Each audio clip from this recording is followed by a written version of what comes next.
大家好，欢迎回到交易之刃。我们从数据出发，到交易中去打造交易美股的利刃。我们呢几乎是用数据说话，而且来自于最专业的一个分析和最接地气的操作，一切呢都从务实的角度出发。那么今天呢，我跟大家分享的呢是特别有意思的一些发现，尤其是当下市场的一些反应，值得我们很好的去思考，或者说这个些现象我们在历史中是不常见的。我们今天主要说几个点，第一个点就是我们当下市场的走势与我上周的分析来进行一个应对，就是当下市场我认为已经没有了盘整的一个可能，或者说盘整的机会。后面市场上一定是走加速上涨，或者是一个加速的下跌，只有这两样的可能。我们从技术上、基本面上和资金上进行一个分析。那么第二点呢，我想跟大家从资金面上一个分析。资金面上的分析就是这里面的资金是被迫逼入股市。那么上礼拜我们说了，长期的一些投资者在这个时候是被逼入场，我们用的是 FOMU。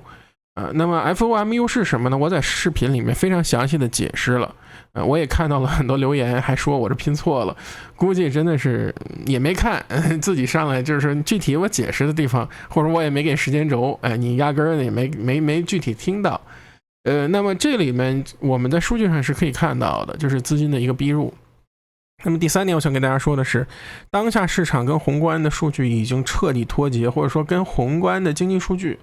或者是宏观的分析、流动性分析已经完全脱节了。那我们说是不是我们认为的宏观经济分析，或者是我们从资金流动角度的一个分析是彻底的没有用了呢？那么请您跟我进入今天的视频如果大家喜欢我们频道，别忘点赞、分享、转发。我们开始。老规矩就是大家首先是这一整个的这一个市场的一个变化，大家注意就是这样的一个热力图，如果是喜欢的话，你可以去刷这个 Finviz，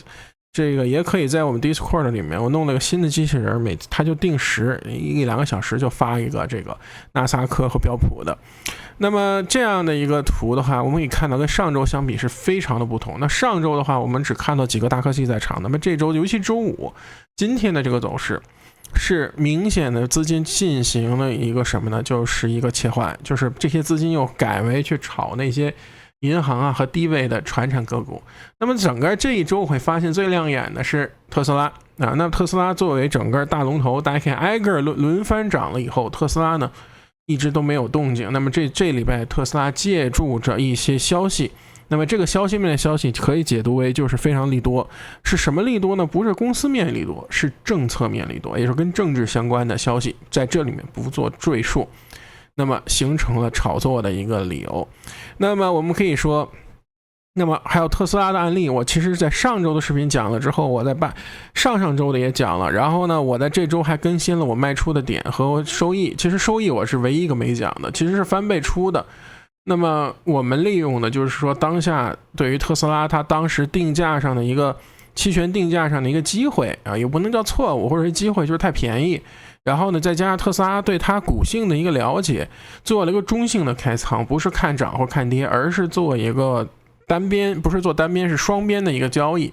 那么这样的话呢，其实没想到这么快也做了一个翻倍，因为我当时是下的10月的还是9月的一个仓位。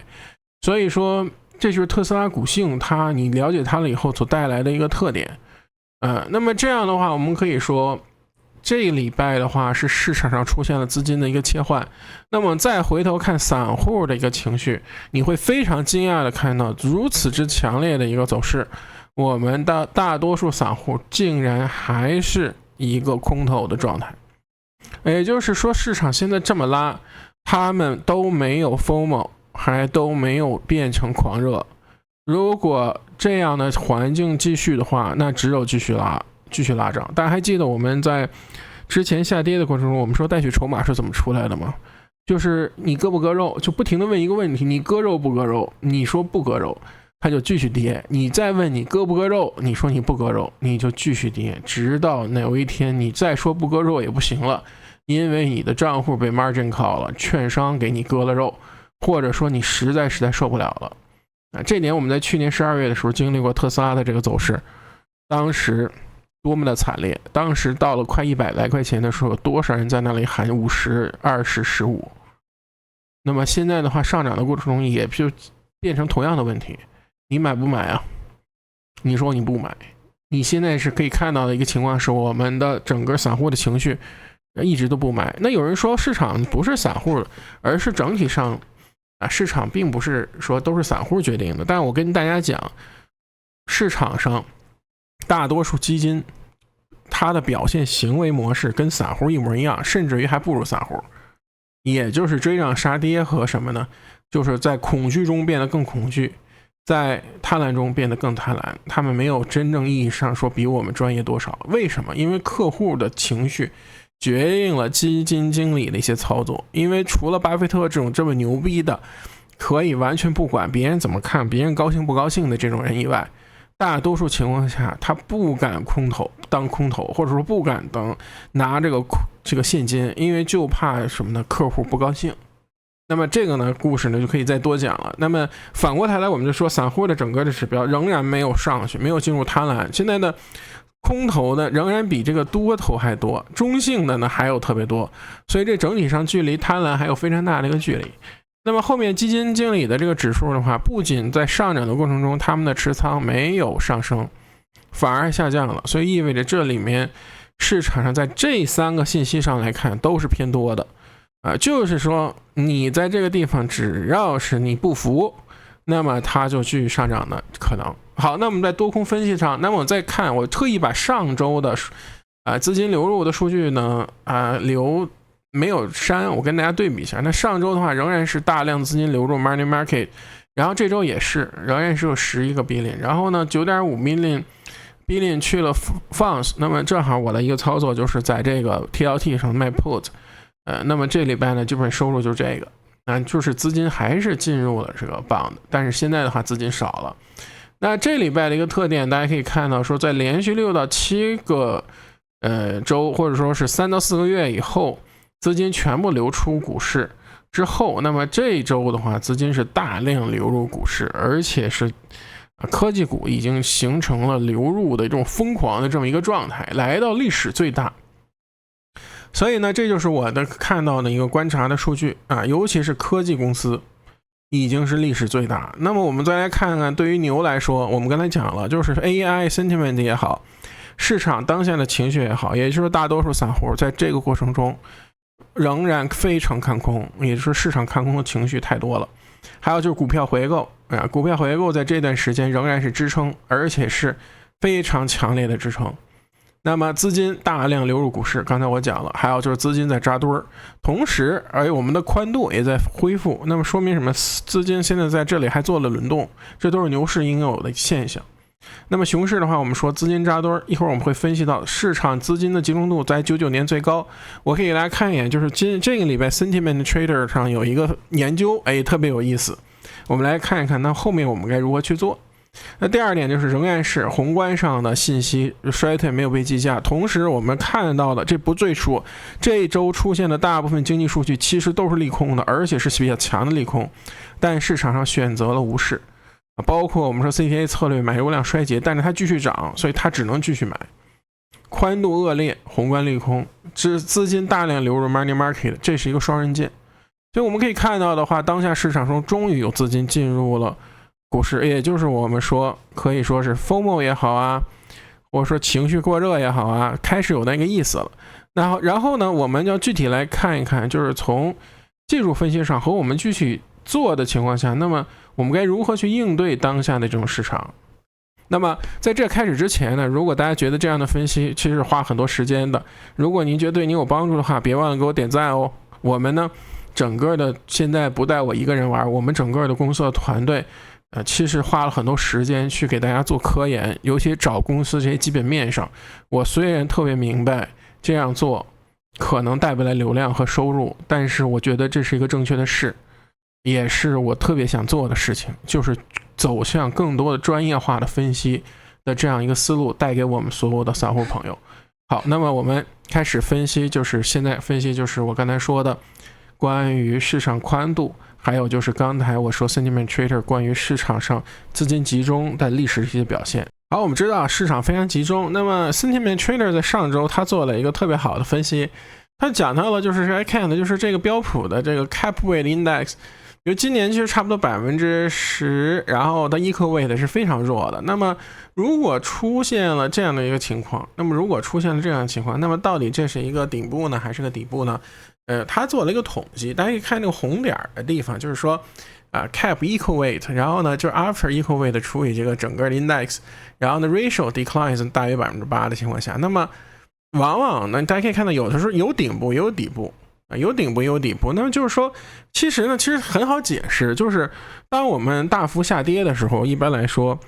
小的股票先跌，然后后来大的下去跌，那么这样的话呢，后面的话是两种走势，一种就是大的补跌嘛，就是这些大的都跌下去，还有一种就是小的补涨。那么不管是大的补跌还是小的补涨，我们都可以说就是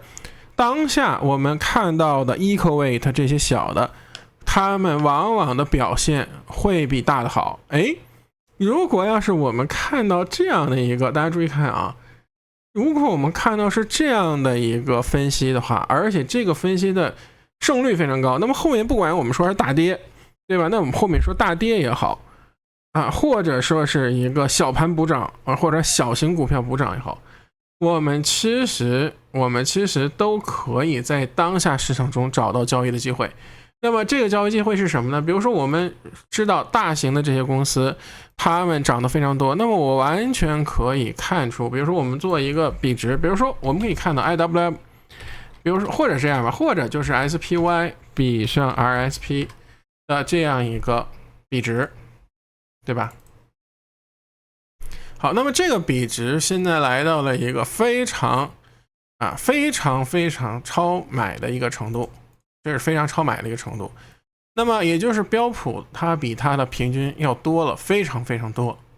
对吧？非常多。那好，我们既然到这样的程度的话，我们如果认为这是一个转折的一个可能，那我们应该可以就是做出一个配对交易的一个机会。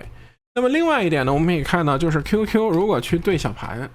对吧？ QQ 对小盘这个地方也走出了几乎历史最大，为什么？就是科技股集中嘛，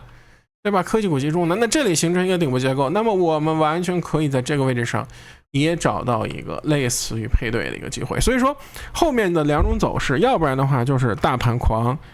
跌，就是大盘在狂跌，要不然的话就是小盘的补涨。那不管如何，就像我们做特斯拉一样，其实这样的一个机会出来以后，这是我们作为交易者应该能抓住的，其实也不是说完全猜涨跌了，对吧？那么这是第一个我特别想说的，就是当下市场它的深度出现了破坏的两种解决方案，一个是补涨，一个是一起跌。那么这样的话，我就可以在这里面，在下周的话，我认为可以找到一个类似的这个非常好的交易机会。好，第二点呢，我们来看一看从技术的角度来出发，我们来如何去理解一个市场。那么我来看纳斯达克这个地方，纳斯达克100的走势已经走到了一个非常离谱的斜率。大家为什么？就是你看均线是多头排列，但是我们说这个绿色带不能随便冒，它冒出去了以后一定要走加速，就是如果它药不能停，就是已经开始吃药的情况下要走向癫狂，你的药是不能停的，那么你所面对的只有加速涨，如果不加速涨就是一个比较凌厉的下跌，而这个凌厉的下跌应该是非常快速的这就是我上几次分析中闪崩的原因。那么比如说我再看闪崩，它也不能是明天就有，或者说100%有，而是它是一个概率，就是因为我们看到内部深度的不足，且这个速度走的是非常离谱的。这个牛市一般来说不容易走这种90度喷出那么你看到这种天天喷出，现在我们好多朋友还是做空，或者说在这个时候比较偏空的话，你真的就忍不住对心态的影响是非常大。那我想说的话，我们从统计的角度来说，这个地方的一个加速冲上去以后，那我们再来分析，一会儿我再分析为什么我们再给大家讲讲我的理解的为什么。大家可以看到这种急速上升，这是一个什么？这是一个缓慢的上升之后的一个加速，这里一个加速，大家看这里也是缓慢上升之后的一个加速超过我们绿色带以后，只要超过就一定要走加速，而且不能要在绿色带以下，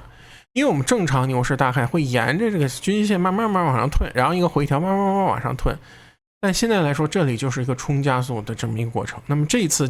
当时这是一个 gamma squeeze， 也就是当时孙正义买了大量期权造成的一个结果。那么20年之前呢，这还有一个什么，也有一个就是一个加速的这么一个过程啊。那么我们其实是很少看到这样的一个景象，因为美股中啊这样的一个走势，包括我们说18年之前啊，是17年的这个上涨，它其实还可以维持很久。就说你不能说它这儿就是冒出去了之后，大概这个地方冒出去了，17年冒出去了以后，它要连续走了将近1个月呢。所以我们这个位置上冒出去以后，你不代表它就是这个位置上就是马上要跌，但是我们可以知道的是，当下这个市场它会走出一个加速上升的行情。那么它的这个你就沿着这条绿色线，现在是14255，你就沿着这条绿色线，或者我们看 QQ 就是在这个346到现在差不多是10块钱以内，就沿着这条绿色线上，它不能停。那么这个是不是一个正常的市场？那你用我的观察，或者说我们用脑子的，不用动脑子想，我们就眼睛看，你也可以感觉到这不是正常市场应有的一个状态。那我们回到除纳斯达克，我们再回到标普的这个走势。那么标普的走势，大家可以看到这次也顶在绿色带上了。那么我们可以看到，这里对于标普纳斯达克来说是一个双重的压力，但是现在市场上我们说14个 billion 进去以后，又有新的资金会进入，这是什么呢？这就叫被动买入盘。被动买入盘进来了以后，我们如果是作为一个理智的投资者，这个地方肯定是小心，或者说肯定就是一个看风险比较多的这么一个状态。而对于大多数在市场参与者的朋友说，确实是很难忍住了，这个我完全能理解。所以我们说当下走成这样的话，首先我是做了一个大双开，那么如果它再继续向上冲，我可以逐步把call呢锁利，或者说呢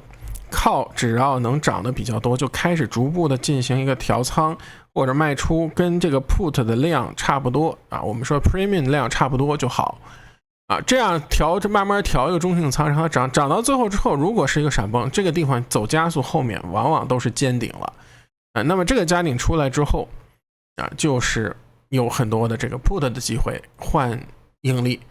这就是我的这么一个计划。因为我这里有一个小黑点，也就是说这里面已经有了一个什么呢，就是一个有过热的这么一个状态了。所以我们再从为什么市场会是这样的话，那么我们再从我们市场连续这么长时间都集中在大的科技股上呢，那么我们可以看到，一个是我们说从宏观的数据分析来看，当下市场的宏观是非常恶劣的。也就是说，如果你是正常的长期投资者，你在这个位置上应该是不会投资。但是市场不是完全只有长期投资者和理智投资者的我们可以看到，理智投资者或有钱人把钱选择 money market 是非常理智的一个操作。但是市场呢，就因为现在我们之前在3个月还2-3个月就跟大家分享过，就市场的流通性特别差，这给了什么呢？这就给了我们说的游资以非常多的机会。那么这些游资也好，这些非常聪明的游资或者聪明钱也好选择集中攻坚这些大的科技巨头，从而带动指数向上。那么这样的话，很多被动的投资，包括 mutual fund 呀，包括养老金你想想你 FOMO 吧，很多人在现在这个段时间就忍不住了，要入场 AI 革命了，忍不住了，再不进的话就没机会了。上礼拜留言非常多的一个就是大牛市来了嘛，大牛市所以说现在很多人要看大牛市，就会把资金被迫的调整入场然后来去这样的话去给这些大游资的这么一个机会。为什么在美股市场中我们很少看见这样的一个疯狂的走势，而在 A 股市场中非常多呢？就是因为跟它结构相关。在美股市场中，我们很多的机构投资者在里面，然后呢，他们就会有一些再加有很多衍生品期权所以走出这种疯狂加速行情的概率之低。但是我们说当下市场的流通性一弱，加上我们说就跟真空了一样，就给了很多游资也好他们的机会，炒作的这些机会。